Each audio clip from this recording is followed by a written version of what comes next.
From many parts of the Church comes the question, what is the motu proprio, Summorum Pontificum?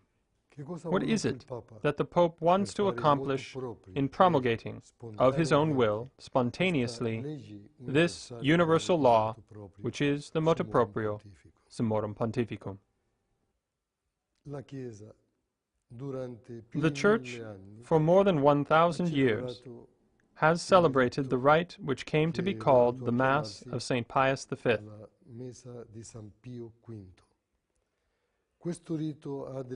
This rite has certain characteristics, theological, liturgical, and cultural, and has been united to the developing life of the Church in every sense for more than 1,000 years.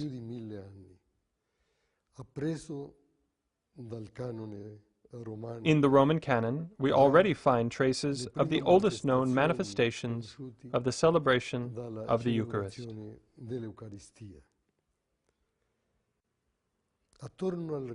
And furthermore, this rite gave rise to the music of Gregorian chant, the great polyphonic compositions, and the famous masses of great composers like Bach, Beethoven, and Mozart. From this rite came the great cathedrals and the wonders of religious art.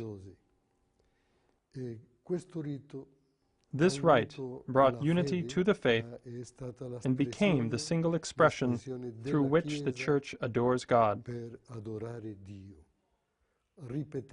making present on the altar in an unbloody manner the sacrifice of the cross.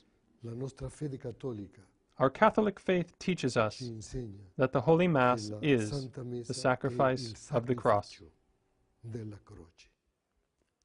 The ancient rite maintains a sacred silence, contemplation, and even more, at the same time, it makes present the Lord Jesus in an expression of rich liturgical beauty as the conqueror of death and sin.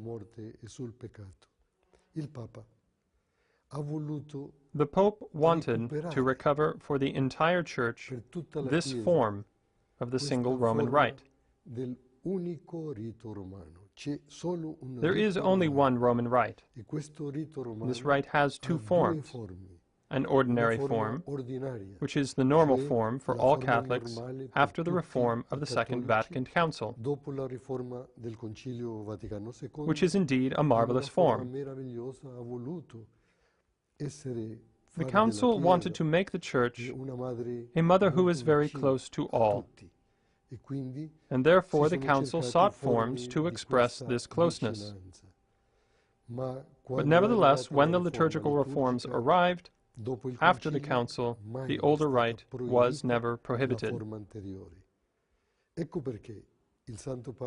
That is why the Holy Father offers, not in an obligatory manner, but still offers to the whole Church this treasure of the more ancient rite, through which the Church may be sanctified. And all this liturgical richness, all this spiritual richness, and all the prayers so well preserved during the centuries, all of this is offered by the Rome of today for all, as a gift for all. It is not a gift merely for the so-called traditionalists. No, it is a gift for the whole Catholic Church. And because it is a gift freely offered that the Holy Father is making, he makes it by means of this marvelous structure of the Church, which comprises the parishes, the priests, and the chaplains in the chapels where the Eucharist is celebrated. And they, by the will of the Vicar of Christ, must accept the petitions and the requests of the faithful who want this Mass, and they must offer it to them.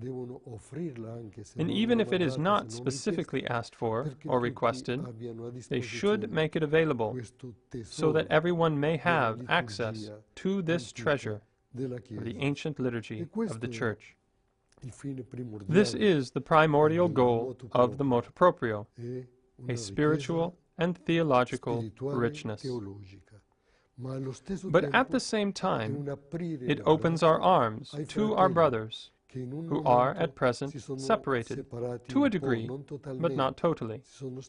They are distanced to a degree, but not totally from the Church because of the new rite.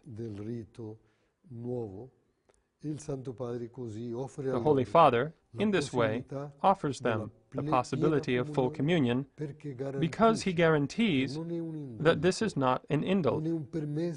It is not permission for something that is not considered to be good in itself. It is the offer of a treasure to all, so that they can continue to celebrate the Mass in a worthy manner, as has been done for centuries, through the extraordinary form of the Roman Rite.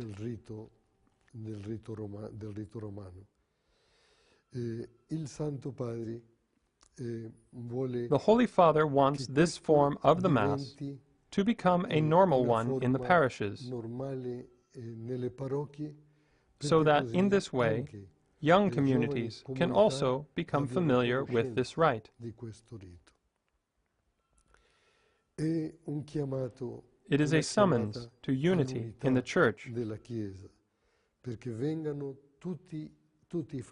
so that all brothers may come to celebrate the one Eucharist in these two forms, ordinary and extraordinary. The great, the exalted sacrifice of the Holy Mass, the same sacrifice as that of Golgotha, but without the physical shedding of the blood of Christ, although many times hallowed by the blood of the martyrs.